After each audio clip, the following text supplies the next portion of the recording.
Every empire breaks the same 3 rules, and the US is breaking one right now. Rome once ruled 44 modern nations, all from a single city. Think about that for a second. The sheer audacity, the logistical nightmare, the incredible power it took. And then there were the Mongols, who galloped from humble felt tents on the steppes to the very gates of Vienna in just 2 generations. Or how about Britain? They managed to paint a quarter of the entire planet pink on a map, all with a navy that, believe it or not, was smaller than today's Coast Guard fleet. It sounds almost impossible, doesn't it? But here's the kicker. Every single one of these colossal empires, before the marble cracked, before the horsemen turned home, before the flags came down for good, they all, without exception, broke the same 3 unspoken rules. These aren't obscure historical footnotes. They're almost like universal laws of imperial physics. Stick with me to the very end, and you'll see exactly which one of these fundamental rules the United States is, shall we say, flirting with right now. Chapter 1, Rule 1, Never let the army pay itself. Empires, you see, often rise on the back of cheap conquest, but they almost always fall because of expensive occupation. The real trick, the secret sauce, is making absolutely sure that your sword arm, your military, never gets to grow its own wallet. Because the moment it does, loyalty shifts and the whole game changes. Rome, for centuries, played this game brilliantly. Their legions, those legendary fighting machines, were paid by the Senate, ensuring their allegiance to the state, not to any individual general. Any spoils of war were handed over in grand, triumphal parades, carefully controlled and distributed. And here's a crucial detail. Generals needed explicit imperial permission to even think about running for political office. It was a tight ship, designed to keep power centralized. Then came Julius Caesar. Now, we all know he crossed the the Rubicon, but what often gets overlooked is why. Caesar wasn't just being ambitious. He was chasing massive personal debts he'd racked up in Gaul. Debts he could only hope to repay by, well, effectively looting Rome itself. His soldiers, many of whom were poor or landless citizens, capite censi, brought into the army by Marius's reforms with promises of land, increasingly looked to Caesar, not the distant Senate, as their true benefactor. They realized their general could mint coins and deliver rewards faster than the treasury ever could. Loyalty, as you can imagine, shifted dramatically from the eagle standard of Rome to the man who fed them. Civil war wasn't just a political struggle anymore.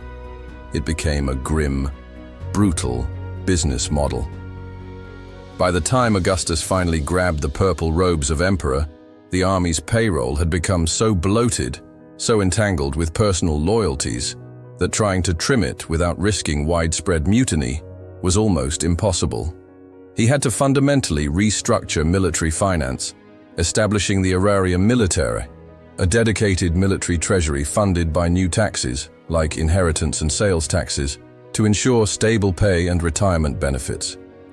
This was his way of clawing back Rule 1, solidifying soldier loyalty to the imperial state, not to individual commanders. Fast forward a millennium, and you find the Ottoman Janissaries. These guys were initially slave soldiers, incredibly fierce and loyal, paid strictly in cash. They were forbidden to marry, forbidden to own land, ensuring their complete dependence on the Sultan. As long as the Sultan's purse strings stayed closed and controlled, the military remained fiercely loyal. But then, as often happens, lazy rulers started letting things slide. Janissaries began taking side jobs as craftsmen. Their sons were allowed into the ranks, and, worst of all, they were permitted to buy land. Suddenly, the empire's fiercest troops had mortgages to defend, not just borders. Their personal economic interests started to trump their military duty. When reforms threatened their newly acquired real estate portfolios, what do you think happened? They simply overthrew or assassinated 19 sultans in a mere 200 years. You can't make this stuff up. Even the British, those masters of naval finance, nearly stumbled over this very rule. After 1815, their army in India was often quartered in local taverns and paid through a system of tax farms, private contractors essentially collecting taxes. Here's where it got messy. Officers of the powerful East India Company started lending money to their own men. This debt, this financial entanglement, chained troops to their posts far more effectively than any military discipline ever could. The infamous Mutiny of 1857, often attributed to greased rifle cartridges, was really the last straw on a payroll already rotten with IOUs and financial exploitation. London had to nationalize the world's biggest corporation, the East India Company, just to stop soldiers from becoming profit centers for their commanding officers. The lesson here is crystal clear, isn't it? The moment an empire lets war finance war, the military morphs from a shield protecting the state into a racket operating for its own gain. Conquest turns into extortion, borders become toll booths, and eventually, someone stronger or cheaper, or simply more principled, comes along to sweep it all away. Chapter 2. Rule 2. Keep the middle class alive and angry. Every durable empire, the ones that stick around for a while, understands this. You absolutely need a buffer class, a robust, engaged group of people positioned squarely between the palace with its distant power and the peasantry with its sheer numbers and potential for unrest. These are the folks with enough property, enough skin in the game to genuinely fear revolution, yet crucially, not enough wealth or power to buy their own armies and challenge the state directly. Rome called them equites, the Ottomans referred to them as askeri, and the British, with their characteristic understatement, simply called them gentlemen investors. Lose this vital buffer, and what are you left with? Just a handful of oligarchs on one side and a potentially volatile mob on the other, neither of whom are truly invested in the long-term health of the empire. Rome's equites, for example, were originally the empire's spreadsheet warriors. They collected taxes, supplied armies, and sat on juries. They were the administrative and commercial backbone that made the republic function. But here's the tragic irony. Every time a powerful figure like Marius or Sulla handed out cheap land to veterans, a seemingly good deed, it inadvertently squeezed small farmers, pushing them off their ancestral lands and into crowded city slums. By the time Tiberius Gracchus, a reformer, tried to cap the massive latifundia estates that were swallowing up land, the independent middle class was already a shrinking minority. Without them, the political landscape became distorted. Elections devolved into little more than auctions for power, courts became festivals of bribery, and the very administration of the empire was outsourced to city-states that would eventually become rivals. The stability provided by a broad, invested middle class had simply evaporated. The Han Dynasty learned this lesson the hard way, too. After centralizing control over grain sales and establishing state salt monopolies, their price controls worked so well that private merchants simply couldn't compete. Wealth, instead of circulating through a healthy economy, flowed directly to court eunuchs who used it to buy titles and enrich themselves, while provincial traders went bankrupt. So, when a devastating drought hit, there was no local bourgeoisie left to organize relief efforts, no network of independent merchants to cushion the blow. Instead, what emerged were roaming bands of ex-merchants, desperate and angry, who turned into rebels.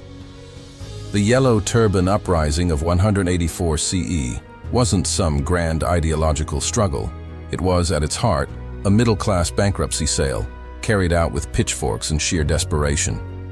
Britain, surprisingly, avoided this trap almost by accident. The Industrial Revolution, that roaring engine of change, churned out factory owners and entrepreneurs faster than Parliament could possibly ennoble them. Each new steam mill, every new railway company, created a fresh wave of shareholders who, quite naturally, wanted low tariffs, sound currency, and stable courts. Classic middle-class demands that directly benefited their businesses. Even when agricultural land prices collapsed after 1870, these industrious people had too much invested in global trade and the imperial system itself to let the empire fragment. Think about it.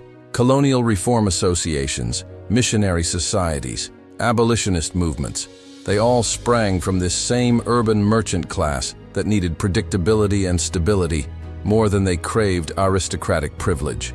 They were the empire's most vocal cheerleaders and its most pragmatic reformers.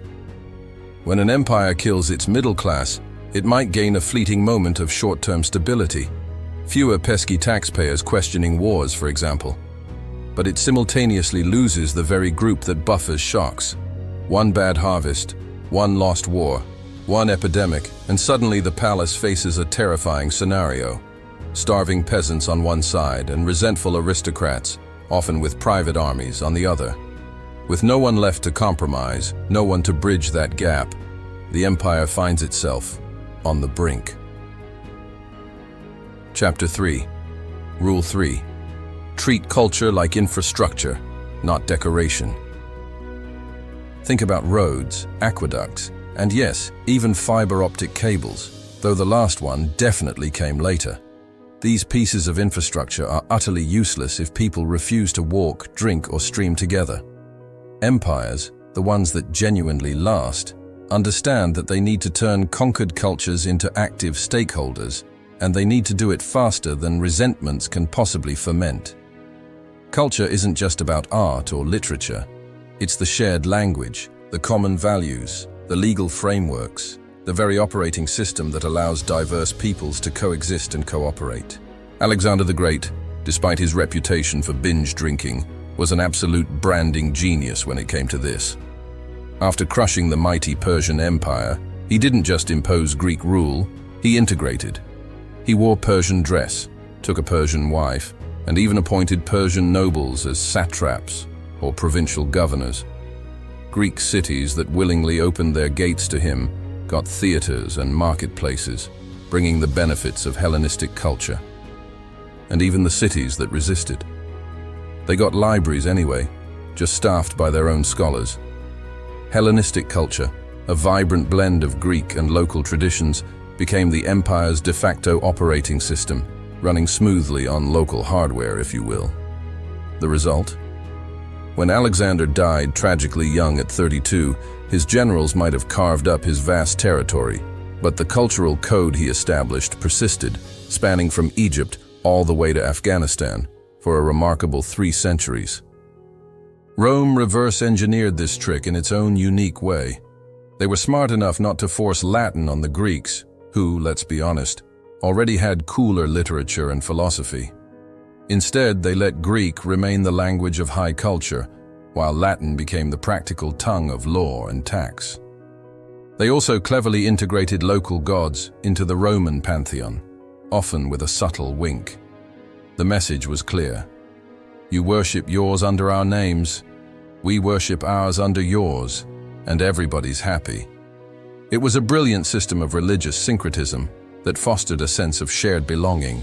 But the moment this stopped, when Christian emperors, in a dramatic shift, banned pagan festivals and closed temples, regional identities rapidly reasserted themselves. Gaulish landowners, for example, stopped sending their sons to Rome for education. They started building monasteries in their own villages. Within just 2 generations, the Western Empire spoke more dialects than the Senate could even track, a clear sign of cultural fragmentation. The Ottomans quite literally wrote the textbook on cultural DHCP, Dynamic Host Configuration Protocol. Their brilliant innovation was the millet system, which allowed each religious community to run its own schools, its own courts, and its own charities. The only requirements were paying a special tax and providing troops when called upon. For 400 years, imagine this: a Serbian mother could birth a boy, have him raised Orthodox, educated in Turkish, and marching under an Islamic banner without anyone daring to accuse her of treason. The empire only began to fray when nationalist revivals in places like Greece and Serbia, inspired by European ideas, started offering alternative narratives, stories that felt older and purer, rooted in ethnic identity rather than shared imperial belonging. Once people started asking, "Who am I really?" the imperial answer, "You are my loyal subject," suddenly sounded like a hollow cop-out.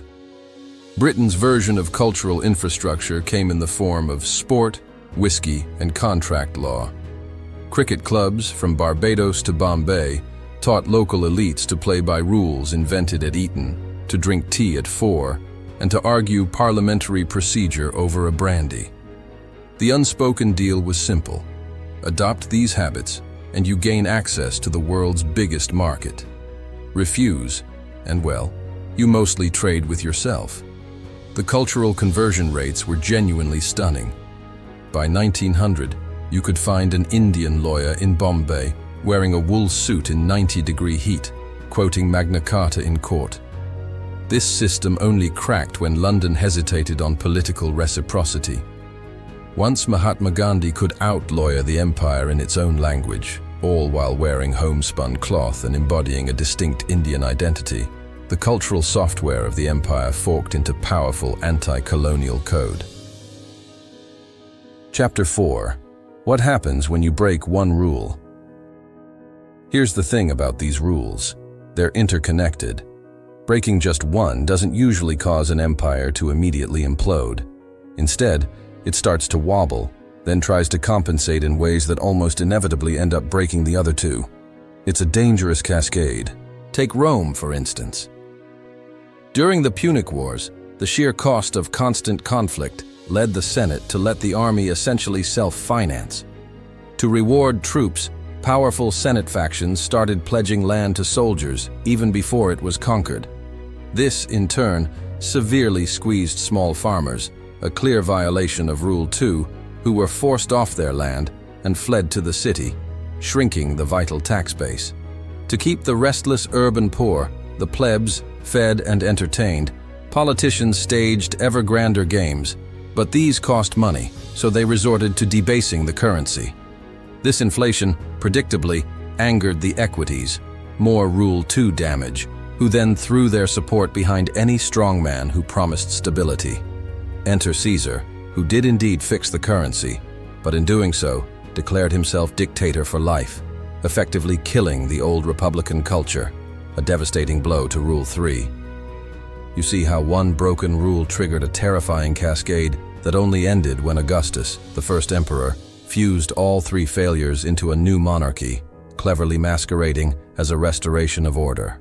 The Mughals, under Emperor Aurangzeb, broke Rule 3 first. By reimposing the jizya tax on non-Muslims, and even worse, demolishing Hindu temples, he shredded the foundational cultural compact that had allowed diverse communities to coexist peacefully. This alienation had immediate economic repercussions. Hindu merchants, key players in the empire's commerce, Rule 2 again, closed their bazaars in protest, drastically cutting royal revenues.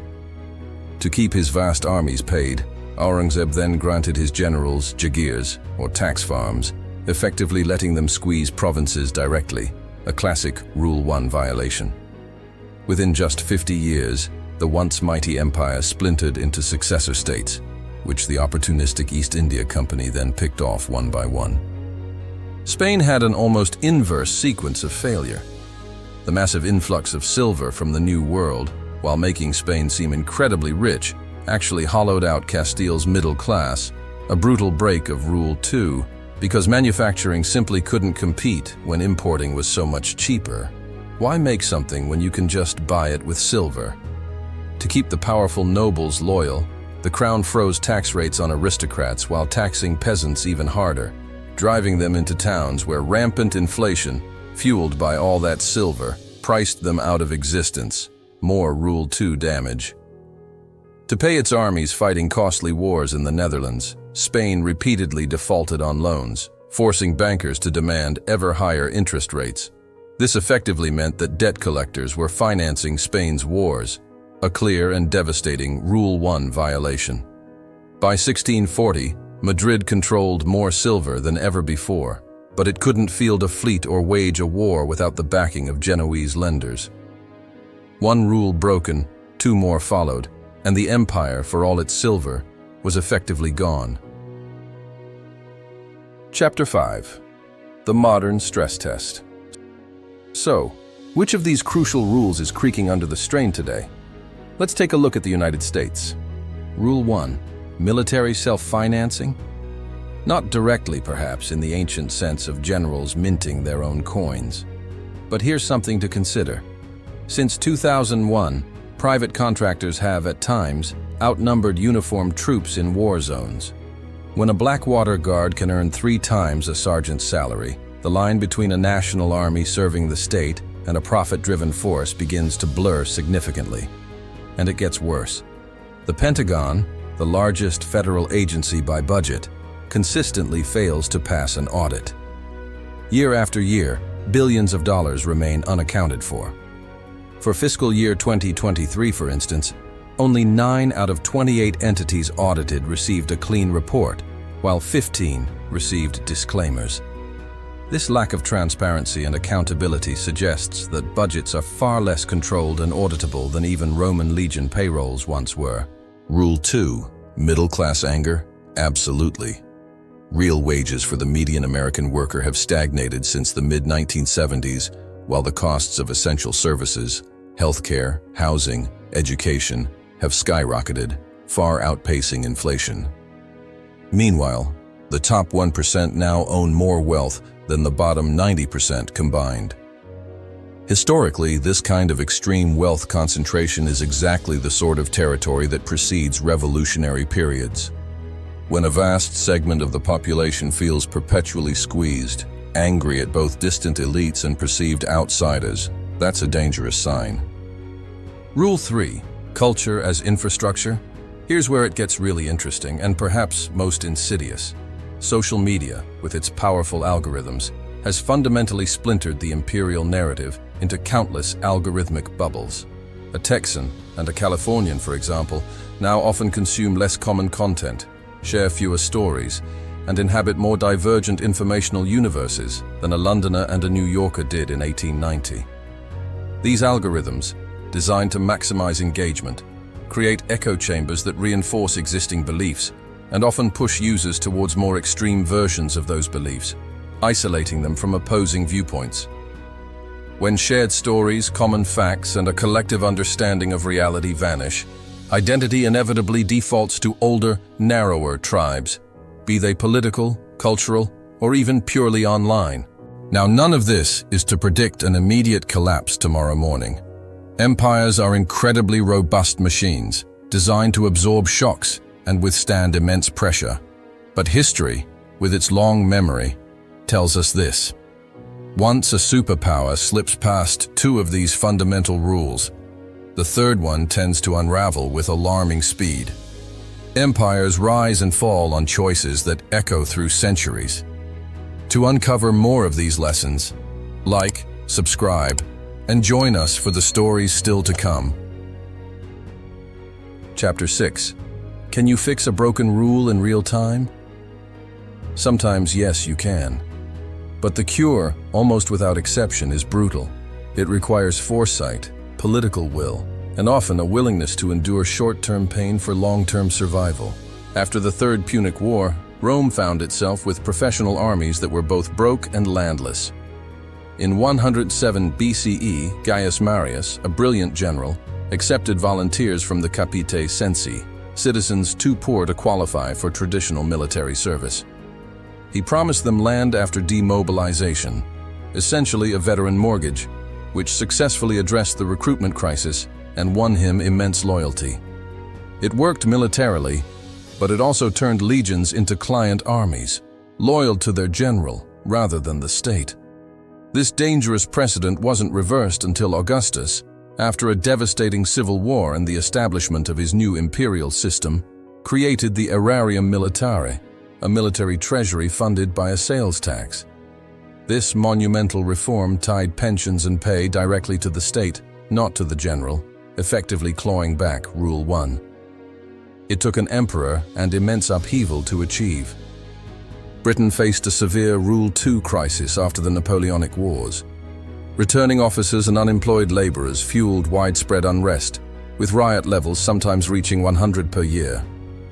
The political elite, sensing the danger, passed the Great Reform Act of 1832, which significantly expanded the franchise to include the urban middle class. It felt genuinely revolutionary at the time, shifting political power away from the old aristocracy. But by enlarging the stakeholder club, it bought Britain a century of crucial stability, giving this vital class a vested interest in the system rather than pushing them towards radicalism. The Ottomans tried to fix Rule 3 with the Tanzimat reforms, beginning in 1839. These reforms aimed to modernize the empire and declare equal rights for Muslims and Christians, hoping to foster a unified Ottoman identity. However, it was tragically too little, too late. Nationalist revolts in Greece and Serbia had already gained significant momentum, rewriting identity narratives around ethnicity and language, not imperial loyalty. The reforms struggled due to internal resistance from conservative nobles and the military, insufficient financial support, and a failure to fully embrace the underlying Enlightenment principles. The lesson here is stark. You absolutely must patch the roof while it's leaking, not when the entire house is already engulfed in flames. Chapter 7: The Cascading Moment. There's a specific point in every empire's decline, a moment that's almost impossible to spot in real time, but painfully obvious in hindsight, when fixing one rule no longer saves the other two. It's the point of no return, where every solution becomes a zero-sum game, and the cascade of failures is irreversible. Historians naturally love playing this parlor game. For Rome, many argue that moment was the devastating defeat at Teutoburg Forest in 9 CE. The loss of 3 legions wasn't catastrophic materially for an empire of Rome's size, but it profoundly changed Augustus's strategy. He decided, then and there, that imperial expansion must stop. And without new conquered land to settle veterans, where did they go? They had to be settled in existing provinces, angering local populations and eroding Rule 2. After that, every fix was zero-sum. Pay the army, and you had to squeeze the towns. Please the towns, and you risked angering the legions. The system had become a perpetual balancing act, always on the edge of collapse. For the Mughals, that hinge moment probably came in 1689, when the Marathas adopted devastating guerrilla tactics deep in the Deccan. Emperor Aurangzeb spent an agonizing 27 years campaigning there, tying up 500,000 troops in a fruitless war. He funded this immense military effort by mortgaging his internal legitimacy, a direct assault on Rule 3, through oppressive taxes and religious policies that alienated vast swathes of his subjects. Even Islamic scholars, his traditional base of support, began to question his holy war credentials. The empire was drained, fractured, and its cultural compact irrevocably broken. For Spain, the critical hinge was arguably the failure of the Armada in 1588. While the physical loss of ships could, in theory, be rebuilt, the immediate financial burden was immense, straining the treasury. More importantly, the bankruptcy that followed, and Spain declared bankruptcy multiple times due to its reliance on New World silver to fund its wars, sent a clear message to European lenders. Spanish power rested on easily accessible silver, not on a resilient, productive economy. Once that confidence cracked, Rule 1 debt spiraled completely out of control, making Spain increasingly dependent on foreign financiers and effectively ending its naval dominance. If you're watching for it, if you're looking for that cascading moment in any system, look for policies that solve today's most pressing problem by borrowing from tomorrow's legitimacy. That, my friends, is the unmistakable trigger for the cascade. Chapter 8: Why We Never Learn. So why do we keep making the same mistakes? Humans are pretty good at spotting patterns, aren't we? But empires, it seems, are uniquely bad at it. Why? Because short-term incentives almost always override long-term survival. The political calculus is often brutally pragmatic. Think about it. An emperor who dares to trim army pay risks an immediate violent mutiny. That's a problem for today. But one who chooses to debase the currency? He buys himself 3 quiet years, pushing the inevitable rebellion onto his successor's lap. A senator who champions land reform, a crucial Rule 2 fix, offends every wealthy voter and powerful donor who funds their campaigns right now. A CEO turned politician who tries to foster middle-class wage growth might be replaced by a rival promising cheaper imports and immediate consumer gratification. The system, unfortunately, often rewards rule-breaking and short-sightedness until the bill finally comes due, long after the incumbent is safely dead or out of office. And then there's denial. Empires, in their hubris, tend to measure power by easily quantifiable, often lagging, metrics. Territory controlled, GDP figures, fleet tonnage. These numbers often continue to rise or at least look impressive, long after internal cohesion and the foundational rules have peaked and begun to erode. Spain felt incredibly rich, even as its currency was hollowed out by inflation. Rome felt eternal when its citizenship had become so diluted it was almost meaningless.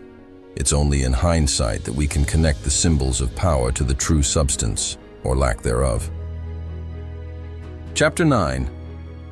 Could any empire have escaped the three rules? The short answer, the really blunt one, is no. The slightly longer, more nuanced answer is maybe, but only if they essentially turned into something that wasn't really an empire anymore. It's a fascinating thought experiment. Venice, the famed mercantile republic, came remarkably close. It relied almost entirely on naval trade, not territorial conquest. This meant its army, its formidable navy, never grew rich enough or powerful enough to threaten Rule 1, as its purpose was commerce, not land grabbing. A merchant aristocracy meant the middle class was the ruling class, deeply invested in the stability of trade and law. Rule 2 baked right into its DNA. And civic patriotism, a fierce loyalty to the republic itself, replaced ethnic identity, satisfying Rule 3. Venice didn't collapse in a dramatic fashion. It simply evolved into a beautiful historic museum city when global trade routes irrevocably shifted. The same could be said for the Dutch Republic. They built their power on fleets and trade, not legions and conquest. Their society was built around burghers, the prosperous middle-class citizens, rather than landed barons. And a strong Calvinist work ethic fostered a shared culture of industry and innovation rather than an imposed imperial ideology. When Britain eventually seized New Amsterdam, the Dutch, ever pragmatic, retreated to finance rather than force. Their empire today arguably survives as a global banking and trading hub, a testament to adaptability over territorial ambition. But here's the crucial trade-off. Both Venice and the Dutch Republic traded immense size and territorial reach for durability. They stayed small enough, nimble enough, to keep these three rules without the crushing strain that comes with vast expansion. Once an empire decides it needs to span continents to project power across immense distances, these rules become non-negotiable. Geography itself demands garrisons, distant governors, and costly glory projects that, almost inevitably, corrode all three rules over time. Chapter 10. The takeaway for us. So, what does all this mean for us? Right here? Right now? Well, history doesn't exactly repeat itself. That's too simplistic, but it certainly invoices. If you happen to live in a superpower or any nation with grand ambitions, pay close attention to the signs. Watch for military contractors dominating foreign policy decisions, blurring the lines of accountability. Keep an eye on a shrinking middle class, increasingly angry at both distant elites and perceived newcomers. And definitely watch for culture wars that replace shared national narratives with fragmented, often hostile, tribal stories. These aren't just minor political squabbles, they're symptoms of deeper structural stress. We have a choice. We can fix these issues early, with the kind of boring but absolutely vital reforms that rarely make headlines. Audit defense spending rigorously, broaden capital ownership to empower more people, and teach national myths that are capacious enough to include newcomers and evolving identities. Or we can choose to live through the exciting but undeniably messy collapse that history so often delivers. And if you're just a curious observer, someone who loves to understand how the world works, use these three rules as your personal lens. Next time you hear about troop withdrawals, or debate tax loopholes, or see headlines about banned books, ask yourself, which rule is wobbling here? And more importantly, is anyone offering more than just a quick, superficial patch? Because in the long run, empires rarely die in a glorious battle. They die quietly, in the accounting ledgers, in neglected town halls, and perhaps most profoundly in the hearts and minds of their people, long before the headlines even begin to notice. Every empire that has ever towered over its world, from the mighty Romans and the sophisticated Han to the expansive Ottomans and the industrial British, climbed to its zenith by implicitly obeying three silent rules. Keep the army on a leash, keep the middle class deeply vested in the system, and treat culture like essential infrastructure, not mere decoration. Break just one of these, and the others, like cables on a suspension bridge, begin to snap under the strain. The ensuing crash, the echoes of that collapse, always last far longer and resonate far louder than the initial rise, reminding us that true greatness isn't about chariots or aircraft carriers. It's about the countless choices buried deep in budgets, in tax codes, and even in the playground rhymes we teach our children. Remember these rules, and you can begin to spot the cracks decades, sometimes even centuries, before the statues finally fall. Ignore them, and history, that relentless auditor, will happily invoice the next civilization that believes, against all evidence, that this time is somehow different. History doesn't just repeat, it rhymes. What do you think? Drop your thoughts in the comments, and don't forget to like, subscribe, and ring the bell for more thought-provoking stories from the past that shape our present.